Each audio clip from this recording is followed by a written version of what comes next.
Date है आज 7 दिसंबर 2021। ये टॉपिक डिस्कस करेंगे इस क्लास में। फर्स्ट टॉपिक है चेंदामंगलम हैंडलूम। हैंडलूम होता है कोई चीज हाथ से बनाई गई हो, बुनी हुई हो। वीवर्स जैसे बुनते हैं, बुनकर जैसे हाथों से कपड़े बनाते हैं, तो ये कपड़े हैं। चेंदामंगलम एक जगह का नाम है, प्लेस है केरल में। तो यहाँ जो लोग हैं, कुछ कोऑपरेटिव सोसाइटीज बनी हुई हैं जो कपड़े बनाते हैं, उनको बोलते हैं चेंदामंगलम हैंडलूम। इसमें धोती, साड़ी वगैरह या कोई टावल वगैरह ऐसे बनाते हैं। तो ये प्रीलिम्स और GS paper 1 art and culture के लिए इंपॉर्टेंट है। इस तरह से देखो, इनमें हाथों का काम ज़्यादा रहता है और मशीन का काम कम होता है, तो इसलिए इनको हैंडलूम बोलते हैं, हाथों से बनाए हुए प्रोडक्ट। अभी रिसेंटली न्यूज में इसलिए है क्योंकि यार्न और डाइज की कमी होने के कारण, यार्न का मतलब धागा, ये धागा जिसके जरिए कपड़े बनाए जाते हैं, जो ये औरत बना रही है, और डाई मतलब कलर, जो कपड़ों पे कलर किया जाता है, इनकी कमी होने के कारण, शॉर्टेज होने के कारण एर्नाकुलम डिस्ट्रिक्ट है, वहाँ पे कुछ कोऑपरेटिव सोसाइटीज़ हैं। केरल में है एर्नाकुलम डिस्ट्रिक्ट, कोऑपरेटिव सोसाइटीज़ हैं। कोऑपरेटिव सोसाइटी क्या होता है? देखो जैसे कंपनी है, कंपनी में एक दो मालिक होते हैं या दो तीन, मान लो कोई दो तीन आदमियों ने मिलकर कंपनी बनाई, उसका जो भी प्रॉफिट होगा दो तीन आदमियों में बटेगा और उसके कुछ कर्मचारी होंगे। लेकिन कोऑपरेटिव सोसाइटीज़ में क्या होता है, कंपनी की तरह ही होते हैं लेकिन नाम कोऑपरेटिव सोसाइटी है। क्यों? क्योंकि कोऑपरेटिव का मतलब है सहयोग। इसमें जैसे मान लो 100 मेंबर हैं, काम करते हैं इस कोऑपरेटिव सोसाइटीज़ में, या 1000 मेंबर हैं काम करते हैं, या 10,000 हैं, जितना भी प्रॉफिट होगा ना सब में बटेगा, सब में डिस्ट्रीब्यूट होगा, 1000 मेंबर में या 10,000 मेंबर में या 100 में, जितने भी मेंबर हैं। तो ये प्रॉफिट के लिए मेन काम नहीं होता है, ये एक दूसरे की सहायता करते हैं, एक साथ आते हैं अपने इंटरेस्ट को फुलफिल करने के लिए और कोऑपरेटिव सोसाइटीज़ बना लेते हैं। तो ये एर्नाकुलम डिस्ट्रिक्ट में कई सारी कोऑपरेटिव सोसाइटीज़ हैं जो चेंदामंगलम हैंडलूम को बेचते थे, सेलिंग करते थे। लेकिन इनकी सेलिंग पलमेट हो गई है। पलमेट का मतलब है रिड्यूस इमीडिएटली, अचानक से गिर गई है, बहुत ही कम हो गई है इनकी जो सेलिंग होती थी। हैंडलूम जो यहाँ पे वीवर थे, बुनकर थे, ये कपड़े बेचते थे, कम हो गई है। इसकी वजह से बहुत सारी जो कोऑपरेटिव सोसाइटीज़ हैं वो बंद होने की कगार पे हैं। यहाँ देखो जो चेंदामंगलम हैंडलूम है, इसके अलावा 4 और मेन प्लेस हैं केरल में। एक है बलरामपुरम, कथमपुली, कैन्नूर, कासरगोड, और ये पांचवा चेंदामंगलम। ये 5 मेजर प्लेस हैं जहाँ पे ट्रेडिशनल हैंडलूम बनाया जाता है केरल में, और यहाँ पे बुनकर इसे बनाते हैं हाथों से और बेचते हैं। केरल के देखो और भी कई सारे पार्ट्स हैं जिनमें ये वीवर्स हैं, चेंदामंगलम फेमस है जिनमें। और इससे पहले जैसे 1947 से पहले हमारा देश जब आज़ाद नहीं हुआ था, तो यहाँ पे कोचीन के जो राजा होते थे, उनके जो चीफ मिनिस्टर होते थे राजा के, वो भी यहाँ पे देखो इससे पैटर्नेज प्रोवाइड करते थे, यानी कि सपोर्ट करते थे चेंदामंगलम। ये जो वीवर हैं यहाँ पे, बुनकर हैं, कपड़े बेचते थे, हैंडलूम बनाते थे, और भी कई सारी जो वैरायटी हैं, सबको सपोर्ट किया क्या करते थे वो राजा, चीफ मिनिस्टर वगैरह। जो चेंदामंगलम यहाँ टेक्सटाइल है, इसमें देखो फ्रेम भी होता है। जैसे ये साड़ी बनाई, साड़ी का जैसे फ्रेम होता है ना बॉर्डर पे, बॉर्डर पे फ्रेम भी होता है। और ये जो बलरामपुरम में जो बनती है फैब्रिक, उससे थोड़ा हैवी होता है चेंदामंगलम टेक्सटाइल। टेक्सटाइल का मतलब कपड़े, क्लॉथ। जो चेंदामंगलम है देखो बलरामपुर के तरह सिमिलर है। इसमें थोड़ी सिमिलरिटी क्या है कि कसाबू पैटर्न यूज होता है। जैसे साड़ी पे डिजाइन होता है ना, डिजाइन को बोलते हैं कसाबू पैटर्न यूज होता है। और इसमें कलर भी यूज होता है, जो बॉर्डर में बॉर्डर लगाते हैं, बॉर्डर में कलर भी यूज होता है, उस मैचिंग का होता है लगभग, जो जिस तरह का कपड़ा होता है। 2010 में जोग्राफिकल इंडिकेशन टैग मिल गया था केरल में इसको, चेंदामंगलम धोती को और साड़ी को। ये जोग्राफिकल इंडिकेशन टैग क्या होता है? देखो ये 2010 में तो अप्लाई किया था गवर्नमेंट ऑफ केरल ने, लेकिन 2011 में गवर्नमेंट ऑफ इंडिया ने दे दिया था geographical indication tag. Geographical indication tag होता है, ये एक 1999 का एक्ट बना हुआ है हमारे भारत में।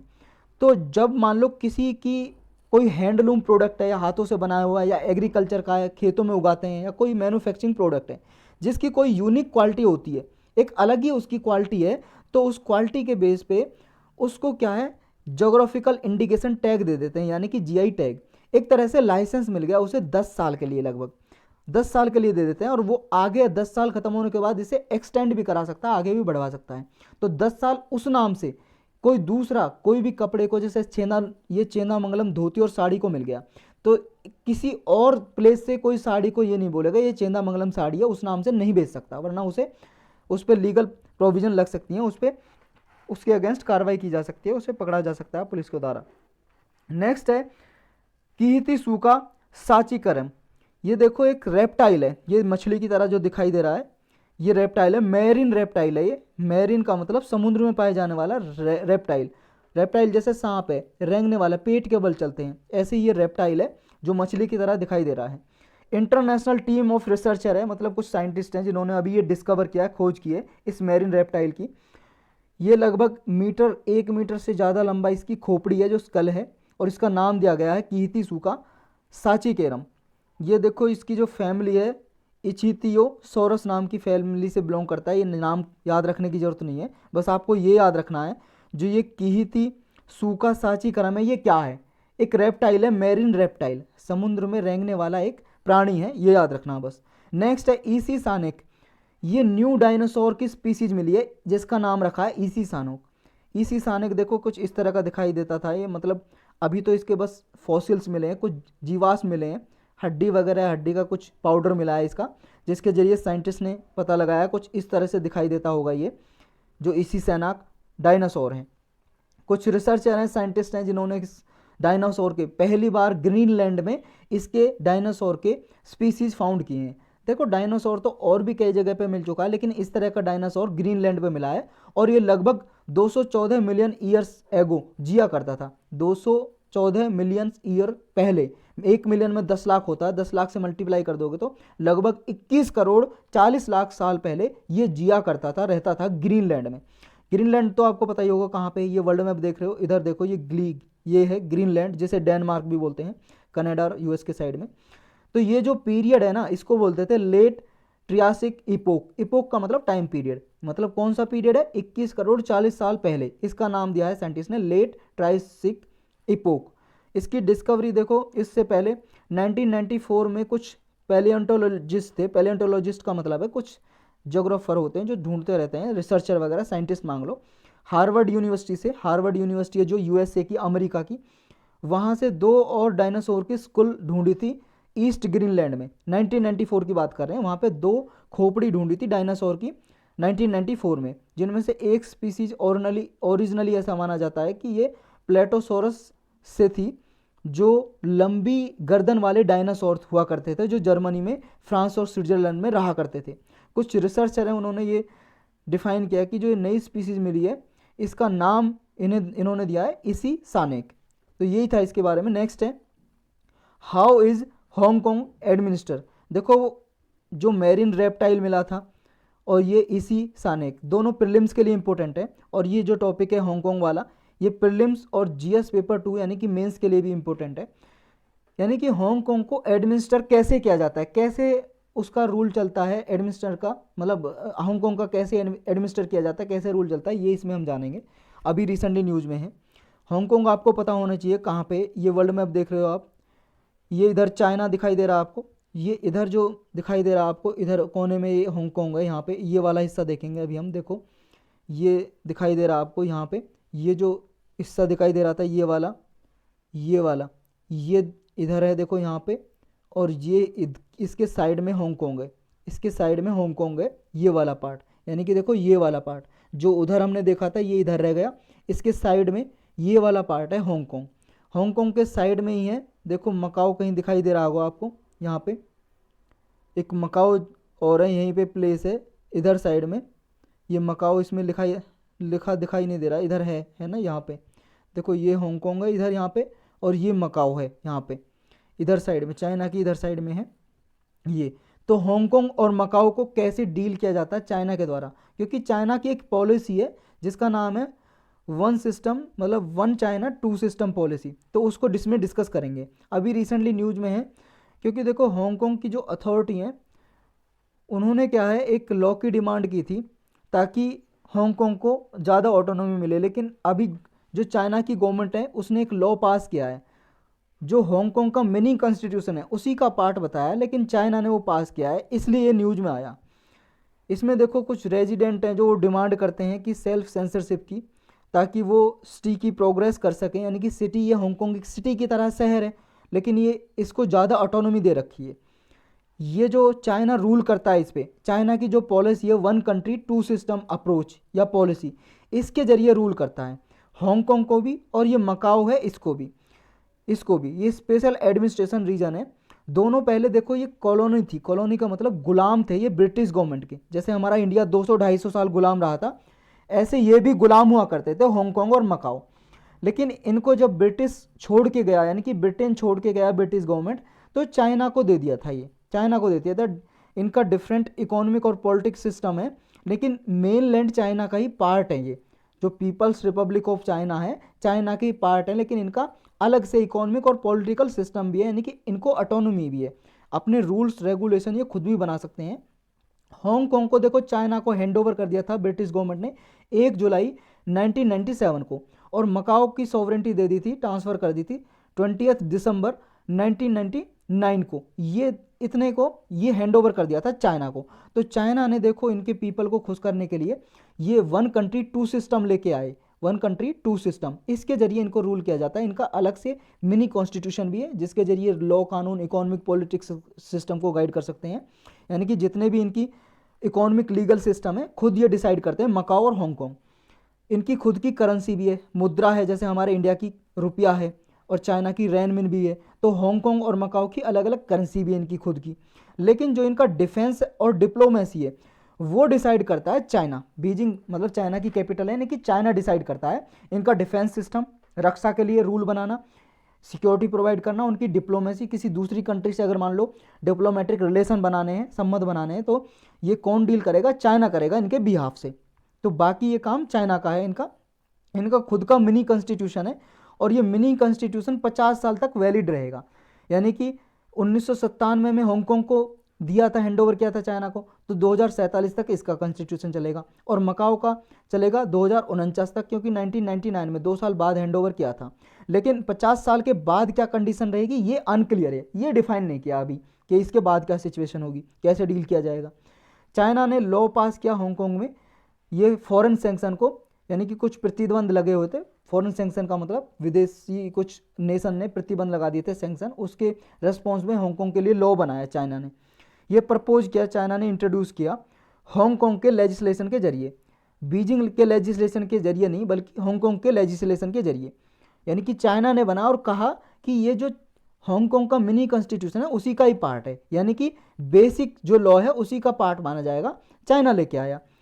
अब भाई साहब ये लॉ किसके बारे में बात करता है? जो लॉ चाइना ने पास किया, बताया हांगकांग के मिनी कॉन्स्टिट्यूशन का पार्ट है, बेसिक लॉ का पार्ट है, लेकिन चाइना ने ये लॉ लेके आया। अब चाइना ने ये लॉ अडॉप्ट किया क्योंकि देखो जून में क्या हुआ था, कुछ इंडिविजुअल और एंटिटीज़ हैं, वो क्या है उनके अगेंस्ट चाइनीज़, मतलब चाइनीज़ सिटीजन के अगेंस्ट और एंटिटीज़ के अगेंस्ट, ये क्या है कुछ मेजर्स लेने के लिए, इन्हें इम्प्लीमेंट करने के लिए। क्योंकि बहुत सारे ऐसे लोग हैं हांगकांग में या मकाओ में, तो हांगकांग की अभी बात चल रही है यहाँ पे, क्योंकि हांगकांग में कुछ एंटी चाइनीज एक्टिविटी करते हैं चाइना के अनुसार, यानी कि चाइना के अगेंस्ट जाते हैं। तो उनके अगेंस्ट ये एक्शन लेने के लिए ये लॉ बनाया, यानी कि Chinese government anti sanction list में डाल देंगे उन्हें। कोई इंडिविजुअल अगर चाइना के अगेंस्ट एक्टिविटी करेगा तो एंटी सैंक्शन लिस्ट में डाल देंगे, क्योंकि वो चाइना के अगेंस्ट जा रहा है, ऐसा ये लॉ लेके आए। तो इस लॉ के अंदर इन इंडिविजुअल को ना तो चाइना में घुसने दिया जाएगा, और हो सकता है चाइना में रह रहे हैं तो उन्हें निकाल दिया जाएगा, चाइना से बाहर एक्सपेल कर दिया जाएगा। जो उनके असेट्स है, संपत्ति है, कोई प्रॉपर्टी है, ज़मीन है, कुछ भी है चाइना में, वो सब सीज कर दी जाएगी, जब्त कर ली जाएगी, और उन पर रेस्ट्रिक्शन लगा दी जाएगी बिजनेस करने की चाइना के साथ, या चाइना के लोगों के साथ, या चाइना की किसी फैक्ट्री के साथ जो चाइना के अगेंस्ट गया है, एंटी नेशनल एक्टिविटी जिसने की है। तो ये लॉ अभी इंट्रोड्यूस क्यों किया गया? क्योंकि ये लॉ इसलिए इंट्रोड्यूस किया गया क्योंकि यूनाइटेड स्टेट्स, अमेरिका और यूरोपियन यूनियन ये प्रेशर बना रहे हैं चाइना पे। क्योंकि चाइना पे प्रेशर इसलिए बन रहा है क्योंकि ये यूएस, अमेरिका और यूरोपियन यूनियन अलग से हांगकांग के साथ ट्रेड रिलेशन बढ़ा रहे हैं, टेक्नोलॉजी एक्सचेंज कर रहे हैं। तो इसकी वजह से चाइना पे प्रेशर आ गया। ऐसा ना हो कि हांगकांग डिमांड करने लगे सेपरेट कंट्री की, तो डिमांड चलती भी रहती है, खुद डेमोक्रेसी बनाना चाहता है, अपने आप को डिमांड करते रहते हैं, इस पर प्रोटेस्ट चलते रहते हैं हांगकांग में। तो इसलिए ये चाइना ने एक्शन लिया, ये लॉ बनाया कि जो भी ऐसी एक्टिविटी होंगी एंटी नेशनल एक्टिविटी समझी जाएंगी चाइना के अगेंस्ट, और इंडिविजुअल के अगेंस्ट मतलब कुछ स्टेप लिए जाएंगे, मेजर्स लिए जाएंगे। तो ये क्रिटिक्स ने वार्न किया है हांगकांग का जो लॉ अडॉप्शन है एक तरह से हांगकांग की रेपुटेशन को अंडरमाइन करता है ग्लोबल फाइनेंशियल हब की तरह, यानी कि हांगकांग की जो ऑटोनॉमी है उसको थोड़ा अंडरमाइन करेगा, रोकेगा ये लॉ जो बनाया है। नेक्स्ट टॉपिक है it's time to define limits of sedition says supreme court. ये प्रीलिम्स और जीएस पेपर 2 के लिए इंपॉर्टेंट है। सुप्रीम कोर्ट ने अभी ये कहा है कि जो सेडिशन है, सेडिशन का मतलब है राजद्रोह, मतलब एक तरह से देश के विरुद्ध कोई जाता है, देश के विरुद्ध कोई एक्टिविटी करता है, मतलब अपोजिशन में, यानी कि अपोज देश के विरोध में कोई जाता है तो तब उस एक्टिविटी को सेडिशन कहते हैं। तो ये सेडिशन एक लॉ है, यानी कि आईपीसी है जो हमारा 1860s का, तब ये बना था आईपीसी, तब तो ये जोड़ा नहीं गया था सेडिशन का जो लॉ है। इंडियन पीनल कोड 1860 में बना था, बाद में लगभग 10 साल बाद 1870s में ये जोड़ा गया 124A, इसमें नया सेक्शन जोड़ा गया सेक्शन। तो ये अभी न्यूज में है सेडिशन लॉ। क्यों है? क्योंकि देखो असम की पुलिस ने ना वहाँ के कुछ एडिटर या को ओनर हैं लोकल न्यूज़पेपर के, न्यूज़ पोर्टल है वहाँ पे कुछ न्यूज़ पोर्टल का मतलब इंटरनेट पे कुछ न्यूज़ चैनल न्यूज़ देते हैं, तो वहाँ पे ये एडिटर हैं कुछ न्यूज़ पोर्टल के और को ओनर है, मतलब सहायक मालिक है वहाँ के न्यूज़ पोर्टल के, उनको गिरफ्तार कर लिया सेडिशन का चार्ज लगा के। ये अंडर आर्टिकल 124A, आर्टिकल नहीं सेक्शन बोलेंगे इसे, सेक्शन आईपीसी का सेक्शन है 124A। तो ये बराक वैली में है, यहाँ पे न्यूज़ पोर्टल है जो यहाँ पे कुछ एक्टिविटी हुई थी इन एडिटोरियल के, मतलब इन्होंने एडिटोरियल कुछ लिखा था जो असमीज़ और बंगाली स्पीकिंग पीपल के बीच में एनिमिटी को प्रमोट करता है। एनिमिटी का मतलब नफरत। कुछ यहाँ पे असम के पीपल असमीज़ बोलते हैं और कुछ बंगाली स्पीकिंग पीपल है बंगाली बोलते हैं। जो बराक वैली है यहाँ पे, वैली का मतलब है घाटी, जैसे मान लो दो पहाड़ों के बीच में ये पहाड़ है, पहाड़ों के बीच में मान लो ये ज़मीन है, नीचे ये बन गई घाटी, घाटी बोलते हैं हिंदी में, ये ज़मीन नीचे चली गई तो ये घाटी बन गई वैली। यहाँ से रिवर वगैरह फ्लो कर हो सकती है, मान लो फ्लो कर रही है तो रिवर से भी घाटी बन सकती है। तो ये जो बराक वैली है वहाँ पे देखो बंगाली स्पीकिंग पीपल रहते हैं, बंगाली बोलते हैं लोग, वहाँ बंगाली पीपल रहते हैं। और यहाँ पे एक ब्रह्मपुत्रा रिवर जो बहती है, ब्रह्मपुत्रा वैली भी है, घाटी है, वहाँ पे असमीज़ स्पीकर रहते हैं, असमीज़ बोलते हैं लोग, असमीज़ भाषा की बात हो रही है तो असमीज़ पीपल बोलेंगे उन्हें। तो इनके बीच में वो नफरत पैदा करता है। जो एडिटोरियल छापा था, जो एडिटोरियल है ना संपादकीय, जैसे पेपर में आता है, न्यूज़पेपर में बड़ा सा जो न्यूज़ होती है बीच वाले पेज पे, तो वो एनिमिटी प्रमोट करता है। इन पे चार्ज लगा के उन्हें अरेस्ट किया गया। बैकग्राउंड क्या है देखो, जो सेडिशन लॉ है ये बहुत बार कोविड-19 के दौरान ये यूज किया गया गवर्नमेंट के द्वारा, बहुत सारी स्टेट गवर्नमेंट ने भी यूज किया, क्योंकि बहुत सारे क्रिटिक्स जो बुराई करते थे गवर्नमेंट के अगेंस्ट, कुछ जर्नलिस्ट, सोशल मीडिया यूजर्स हैं या एक्टिविस्ट हैं, समाज सेवक, कुछ सिटीजन है, नागरिक हैं, उनके अगेंस्ट ये यूज किया गया, बहुत सारे लोग गिरफ्तार किए गए। क्योंकि वो देखो कोविड-19 का मैनेजमेंट सही से नहीं हो रहा गवर्नमेंट के मतलब गवर्नमेंट की वजह से, गवर्नमेंट सही से मैनेजमेंट नहीं करी कोविड-19 का, तो गवर्नमेंट पे आरोप लगाया, उसकी वजह से बहुत सारे लोगों को गिरफ्तार कर लिया। बहुत सारे ऐसे चार्जेस लगाए कि मेडिकल फैसिलिटी नहीं अवेल कर पा रही है गवर्नमेंट, कुछ इक्विपमेंट, ड्रग्स की कमी हो रही है, ऑक्सीजन सिलेंडर की कमी हो रही है, तो गवर्नमेंट की आलोचना की, क्रिटिसाइज़ किया, उसके बेस पे बहुत सारे लोगों को गिरफ्तार किया गया इस सेडिशन का चार्ज लगा के। तो ये सेडिशन है क्या?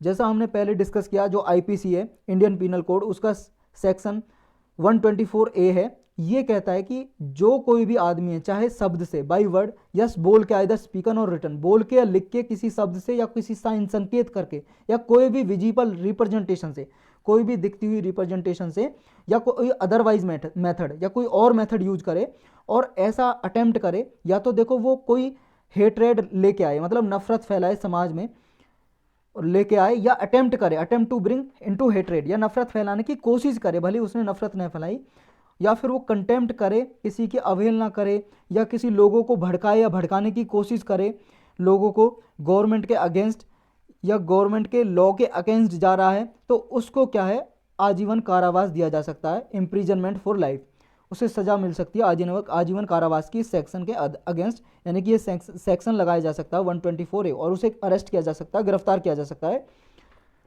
इसकी प्रॉपर डेफिनेशन की ज़रूरत है। क्यों है? क्योंकि देखो इस सेडिशन लॉ में क्या है ना, कंट्रोवर्सी है, क्योंकि गवर्नमेंट इसे सिटीजन के अगेंस्ट बहुत बार यूज करती है।